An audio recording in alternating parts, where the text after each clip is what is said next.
नमस्कार। आज की इस चर्चा में सीधे विषय पर आते हैं। आज हम एक बेहद ही शानदार और ऐतिहासिक कलाकृति की बात करने वाले हैं, अनामल्लम कॉपर प्लेट्स। पूरे 1000 साल का लंबा सफर तय करके ये प्लेट्स वापस अपने घर लौट रही हैं। ये महज कोई पुरानी वस्तु नहीं है, बल्कि एक ऐसा जीता जागता दस्तावेज है जिनमें हमारे इतिहास के अनगिनत रहस्य कैद हैं। जरा 30 किलोग्राम वजन की कल्पना कीजिए। जी हाँ, 30 किलो। ये कोई आम कागज का पन्ना या मामूली दस्तावेज नहीं है। शुद्ध तांबे और भारी कांसे से बनी एक विशाल संरचना है ये। इतने भारी वजन से ही अंदाजा लग जाता है कि ये ऐतिहासिक कलाकृति कितनी ठोस और वास्तविक है। इसे उठाना सच में सदियों के इतिहास का भारी भरकम पन्ना अपने हाथों में उठाने जैसा है। और हाँ, इसका महत्व केवल इसके भारी भरकम धातु होने तक सीमित नहीं है। किसी ने बिल्कुल सही कहा है कि ये भारत की सांस्कृतिक आत्मा का एक हिस्सा है जो सदियों के वियोग के बाद घर लौट रहा है। इसे महज एक पुरानी कलाकृति समझना भूल होगी। असल में ये एक ऐसा सांस्कृतिक पहचान पत्र है जिसने पूरी दुनिया का लंबा सफर तय किया है।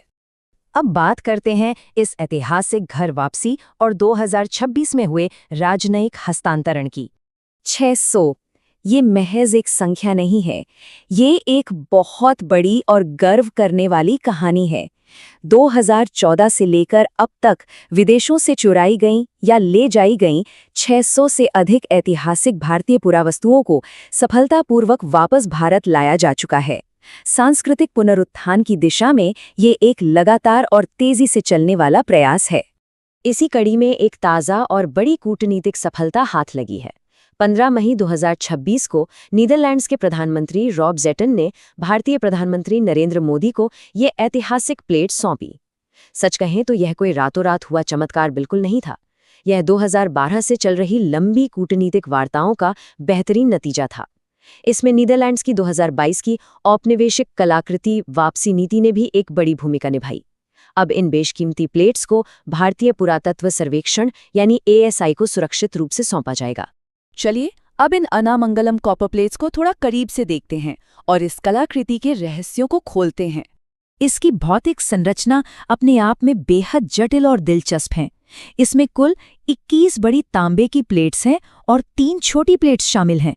और ये सब ऐसे ही नहीं रखी हैं, बल्कि एक विशाल कांसे के छल्ले से एक साथ मजबूती से बंधी हुई हैं। सबसे खास बात तो ये है कि इस छल्ले को महान चोल राजा राजेंद्र चोल प्रथम की शाही मोहर से सील किया गया है। शिल्प कौशल का ये सचमुच एक अद्भुत और बेजोड़ नमूना है। इन प्लेट्स में एक कमाल का विरोधाभास देखने को मिलता है। ये 2 अलग अलग भाषाओं में बात करती हैं। संस्कृत वाला हिस्सा, जिसमें 5 प्लेट्स हैं, वो हिंदू भगवान विष्णु से शुरू होने वाली चोल राजवंश की पौराणिक वंशावली का बहुत ही भव्य बखान करता है। वहीं दूसरी ओर जो तमिल वाला हिस्सा है, जिसमें 16 बड़ी प्लेट्स हैं, वो बिल्कुल जमीनी स्तर की जानकारी देता है। इसमें जमीन के दान और टैक्स की व्यवस्था का पूरा ब्यौरा बड़ी बारीकी से दर्ज है।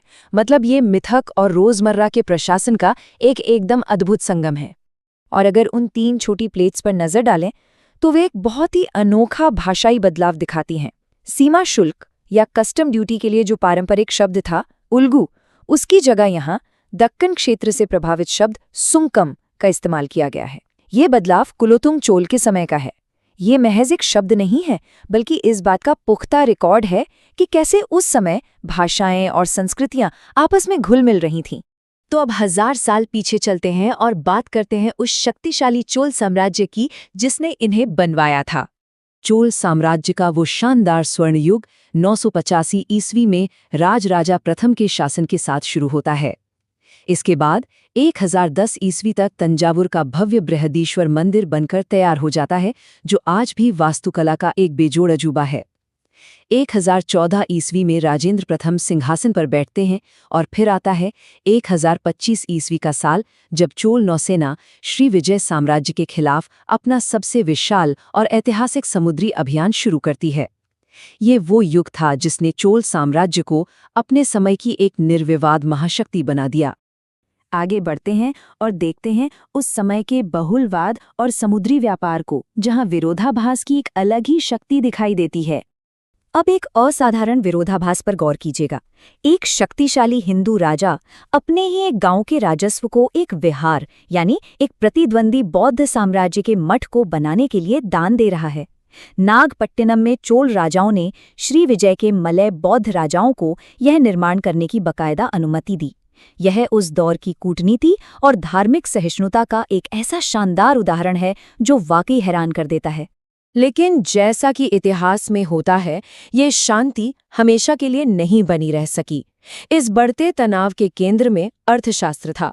एक तरफ चोलों के अपने हित थे, जहां अय्यावोल जैसे ताकतवर तमिल व्यापारी संघ बंगाल की खाड़ी के पार खुलकर व्यापार करना चाहते थे। दूसरी तरफ श्रीविजय का खतरा मंडरा रहा था, जिसने मलक्का जलडमरू मध्य जैसे महत्वपूर्ण और संकरे रास्तों पर भारी टोल लगा दिया था और समुद्री लुटेरों के जरिए व्यापारियों को परेशान करना शुरू कर दिया था। सीधी सी बात है, ये समुद्री व्यापारिक मार्गों पर नियंत्रण की एक बहुत बड़ी जंग थी। और इस गतिरोध का नतीजा 1025 ईस्वी में सामने आया। राजेंद्र प्रथम ने अपनी रणनीतिक प्रतिभा का ऐसा परिचय दिया कि दुनिया देखती रह गई। उन्होंने अपनी सेना को एक तरफ से भेजकर श्री विजय का ध्यान पूरी तरह से भटका दिया और फिर मुख्य नौसैनिक बेड़े को दक्षिण से भेजकर एक जोरदार सरप्राइज अटैक कर दिया। देखते ही देखते 14 प्रमुख बंदरगाहों पर कब्जा कर लिया गया। दिलचस्प बात यह है कि बिना कोई स्थायी औपनिवेशिक कब्जा किए ही चोलों ने श्री विजय के व्यापारिक एकाधिकार को पूरी तरह से ध्वस्त करके रख दिया। क्या मास्टर स्ट्रोक था। तो अब आते हैं आज के समय पर और ट्रेस करते हैं इन प्लेट्स की नागपट्टिनम से लेकर नई दिल्ली तक की 3 सदियों की लंबी यात्रा को। इन कॉपर प्लेट्स की महाद्वीपीय यात्रा मुख्य रूप से 18वीं सदी में शुरू हुई थी। उस समय नागपट्टिनम डचों के नियंत्रण में था और एक डच अधिकारी फ्लोरेंटियस कैम्पर ने इन्हें हासिल किया। इसके बाद 1862 में इन्हें नीदरलैंड्स की लीडन यूनिवर्सिटी लाइब्रेरी को दान कर दिया गया और अंततः इतने लंबे इंतजार के बाद मई 2026 में ये ऐतिहासिक खजाना आधिकारिक तौर पर नई दिल्ली, भारत वापस लौट आया। इसमें सबसे महत्वपूर्ण बात यह है कि 1 सदी से भी अधिक समय तक विदेशी वॉल्ट्स में बंद रहने के बावजूद इनकी प्रासंगिकता कभी रत्ती भर भी कम नहीं हुई। इन्हें वहां सुरक्षित रखा गया। इतिहासकारों ने इनका बड़े पैमाने पर अध्ययन किया और यहाँ तक कि इन्हीं प्लेट्स ने मशहूर तमिल ऐतिहासिक उपन्यास पोन्नियिन सेल्वन को भी प्रेरित किया। ये प्लेट्स इस बात का जीता जागता और अकाट्य प्रमाण है कि मध्यकालीन भारत दुनिया भर से कितनी गहराई से जुड़ा हुआ था।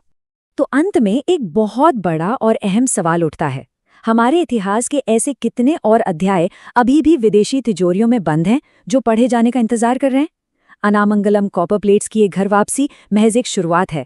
ये इस बात का प्रतीक है कि अभी बहुत सी कहानियां वापस आनी बाकी हैं। ये हमारी सांस्कृतिक विरासत और इतिहास की निरंतर खोज के महत्व को गहराई से दर्शाता है। इस पूरे विश्लेषण में साथ बने रहने के लिए बहुत बहुत धन्यवाद। ऐतिहासिक धरोहरों की ऐसी ही समझ और खोज आगे भी जारी रहेगी।